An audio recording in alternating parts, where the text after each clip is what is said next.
Hello बच्चों, मेरे YouTube channel में आपका स्वागत है। जैसा कि मैं पिछले वीडियो में तुष्टि गुण के बारे में बताया था कि तुष्टि गुण दो प्रकार का होता है। पहला सीमांत तुष्टि गुण और दूसरा कुल तुष्टि गुण। सीमांत तुष्टि गुण के बारे में मैं पिछले वीडियो में बता चुका हूँ। यदि आप नहीं पढ़े होंगे तो मेरे डिस्क्रिप्शन बॉक्स में जाकर के लिंक के माध्यम से पढ़ सकते हैं।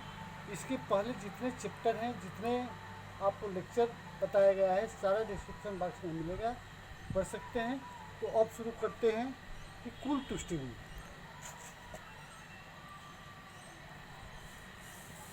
कुल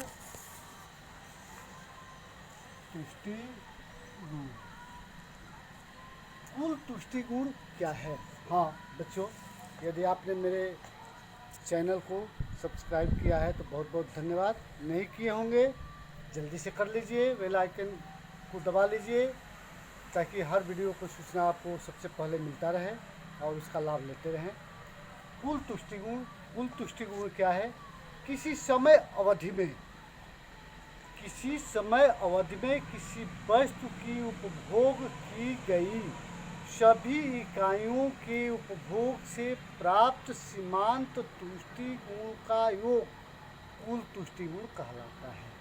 इसको आप दूसरी भाषा में भी कर सकते हैं कि किसी वस्तु की विभिन्न इकाइयों के उपभोग से प्राप्त सीमांत तुष्टि गुणों का योग कुल तुष्टि गुण कहलाता है। जैसे आप 1 से लेकर के 5 इकाइयों का उपभोग किया तो 5 इकाइयों से जो प्राप्त सीमांत तुष्टि गुण है उसी का योग जो है कुल तुष्टि गुण कहलाता है। ठीक है। इससे संबंधित प्रोफेसर मेयर्स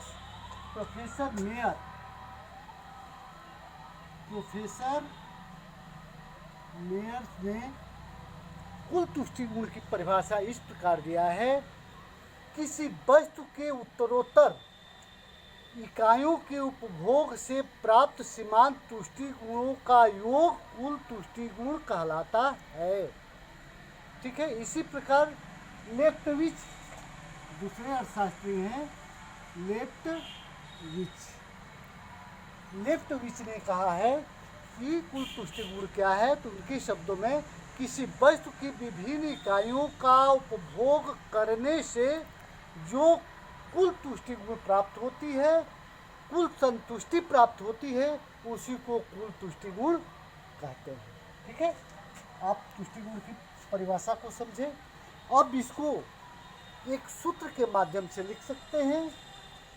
कुल तुष्टि गुण यानी कि TU = sigma m U। TU क्या है? टोटल यूटिलिटी, यानी कि कुल तुष्टि गुण। सिग्मा का अर्थ होता है योग, MU का मतलब मार्जिनल यूटिलिटी, यानी कि सीमांत तुष्टि गुण। ठीक है। इस प्रकार आप तुष्टि गुण को दूसरी भाषा में परिभाषित कर सकते हैं कि किसी वस्तु का कुल तुष्टि गुण के सीमांत तुष्टि गुणों का योग है। किसी वस्तु की कुल तुष्टि गुण उसके सीमांत तुष्टि गुणों का योग है। MU मार्जिनल यूटिलिटी, सीमांत तुष्टि गुण, सिग्मा का मतलब योग। कुल तुष्टि गुण क्या है? सीमांत तुष्टि गुण का योग कुल तुष्टि गुण कहलाता है। आप कुल तुष्टि गुण समझे। अब आता है कि औसत तुष्टि गुण। औसत तुष्टि गुण। औसत तुष्टि गुण क्या है? तो किसी वस्तु की इकाइयों की एक निश्चित संख्या का उपभोग करने पर जो कुल तुष्टि गुण मिलता है उसे उपभोग की कुल इकाइयों की संख्या से भाग देने पर जो भागफल आता है उसे औसत तुष्टि गुण कहते हैं। औसत तुष्टि गुण बराबर होता है कुल तुष्टि गुण बटे उपभोग की गई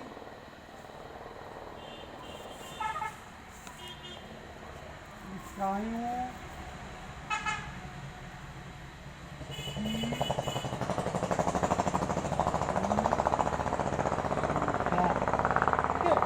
औसत तुष्टि गुण बराबर क्या होता है? कुल तुष्टि गुण बटे उपभोग की गई इकाइयों की कुल संख्या, अर्थात कुल तुष्टि गुण में उपभोग की गई इकाइयों की संख्या से भाग दे देते हैं, तब जाके हमें औसत तुष्टि गुण प्राप्त हो जाता है।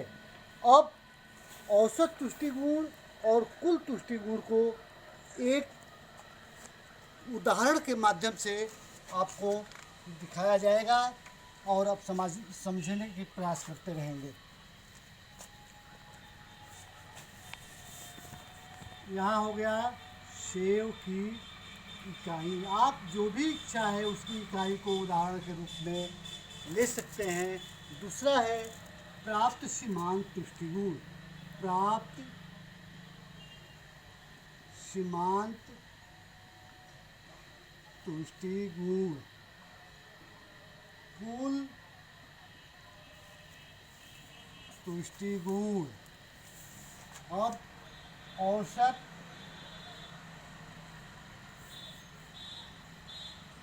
तुष्टि गुण, ठीक है। अब सेव की 1, 2, 3, 4, 5, 6, 7 इकाइयों का ले रहे हैं। प्राप्त तुष्टि गुण, मान लीजिए पहली इकाई का आपने उपभोग किया, 50 आया। दूसरी इकाई का उपभोग करेंगे तो वह सीमांत तुष्टि गुण आपका घटता जाता है। 40 का, 30 का, चौथी से 20 का, पाँचवीं से 10 का, छठी से 0 का और सातवीं से -10 का। इसको आप जो है सीमांत तुष्टि गुण में भी पढ़े हैं, ठीक है। कुल तुष्टि गुण कैसे निकलता है? पहली इकाई से आपको सीमांत तुष्टि गुण 50 प्राप्त हो रहा है तो कुल तुष्टि गुण भी 50 होगा। जब दूसरी इकाई का उपभोग किया तो दूसरी इकाई से 40 और पहली से कितना मिला है? 50 धन 40 बराबर 90, ठीक है। इसी प्रकार आप तीसरी इकाई से 50 धन 40 धन 30 बराबर 120, फिर चौथी इकाई से 140 प्राप्त होगा, पाँचवीं इकाई से 150 प्राप्त होगा, छठवीं इकाई से 0 हो रहा है, कोई संतुष्टि प्राप्त नहीं हो रही है तो 150 ही होगा। छठी इकाई से -10 प्राप्त हो रहा है तो 140, सीमांत तुष्टि गुण 140 हो गया। अब औसत तुष्टि गुण, औसत तुष्टि गुण क्या बताया गया? कुल तुष्टि गुण में इकाइयों से भाग देते हैं, जो भागफल आता है उसे औसत तुष्टि गुण कहते हैं। तो 50 है, 50 में 1 से भाग देंगे तो औसत कितना होगा? 50। 90 है, 2 से भाग देंगे तो कितना आएगा? 45। 120 है, 3 से भाग देंगे कितना आएगा? 40। चौथी इकाई से 140 प्राप्त हो रहा है, भाग देंगे तो कितना होगा? 35। पाँचवीं इकाई से 150 प्राप्त हो रहा है कुल तुष्टि गुण, औसत तुष्टि गुण निकालेंगे तो 150 भागे 5 बराबर कितना होगा? 30। छठी इकाई से कुल तुष्टि गुण कितना प्राप्त होता है? 150 ही प्राप्त हो रहा है तो यहाँ पर जो है 6 से भाग देंगे तो कितना होगा? 25। सातवीं इकाई से 140 हो रहा है तो ये होगा 20, ठीक है। इस प्रकार से औसत तुष्टि गुण भी आपको प्राप्त हो गया। अब इसको एक फिगर द्वारा आप ड्रा कीजिए कि फिगर कैसे बनेगा, इसी के आधार पर हम कैसे फिगर बनाएंगे। x हो गया, o हो गया, y हो गया। o y पर आप सीमांत तुष्टि गुण और कुल तुष्टि गुण को दर्शाएंगे।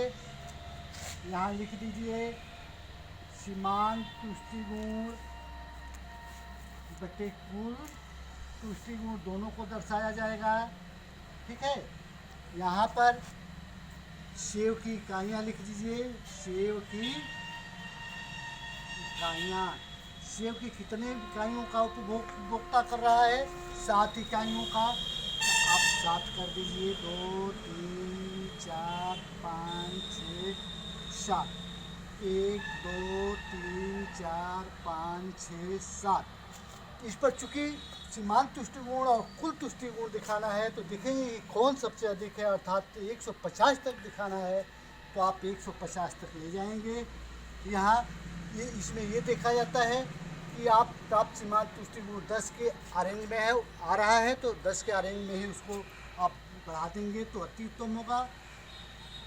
10, 20, 30, 40, 50, 60, 70, 80, 90, 100, 110, 120, 130,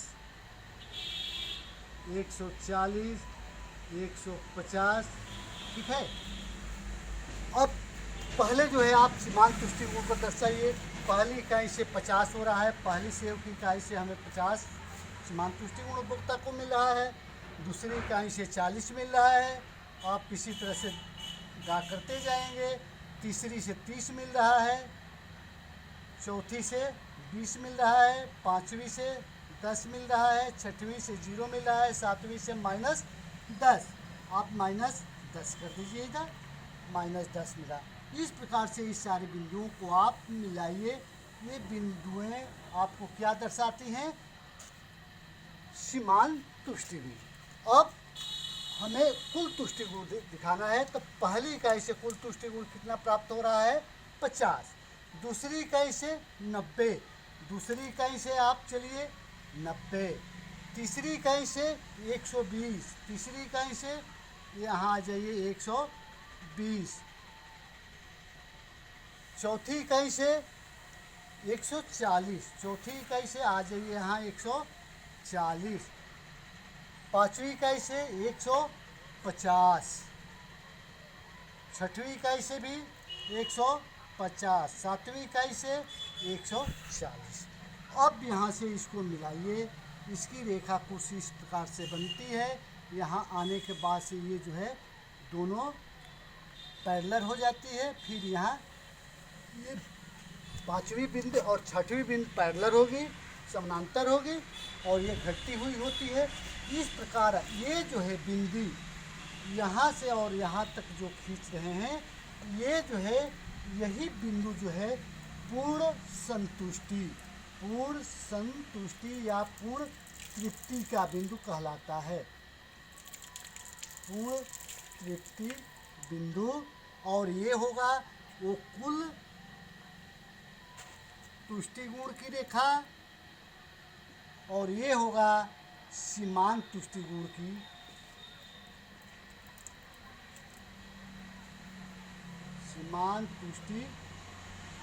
रेखा। ठीक है।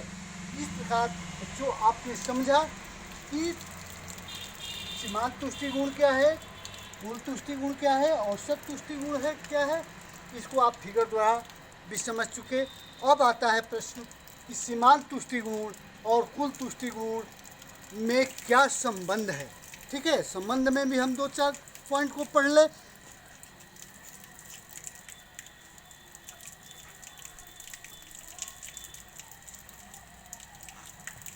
पहला पॉइंट है कि सीमांत तुष्टि गुण प्रारंभ में ही घटने लगता है। क्या होता है? सीमांत तुष्टि गुण प्रारंभ में ही घटने लगता है और कुल तुष्टि गुण एक सीमा तक घटती हुई दर से बढ़ता है। एक सीमा तक घटती हुई दर से बढ़ता है। पहला संबंध क्या है? सीमांत तुष्टि गुण पहले से ही वो घटने लगता है, पहली इकाई के उपभोग करने के बाद ही घटने लगता है। और कुल तुष्टि गुण एक सीमा तक वो बढ़ते हुए घटता है।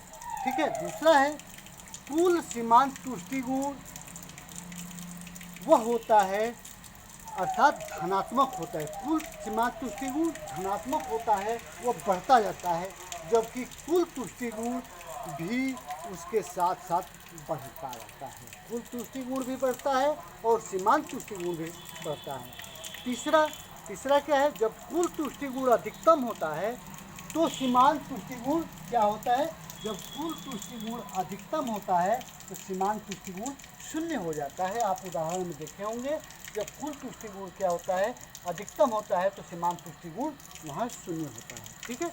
चौथा है कि जब पूर्ण तृप्ति के बाद, पूर्ण संतुष्टि के बाद, या अर्थात इस बिंदु के बाद, छठवीं बिंदु के उपभोग करने के बाद जब उपभोग किया जाता है तो सीमांत तुष्टि गुण क्या होता है?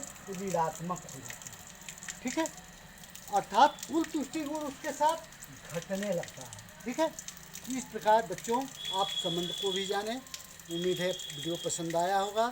पसंद आया होगा आप लाइक शेयर जरूर कीजिएगा, सब्सक्राइब जरूर कीजिएगा। फिर अगले वीडियो में हम लोग मिलेंगे।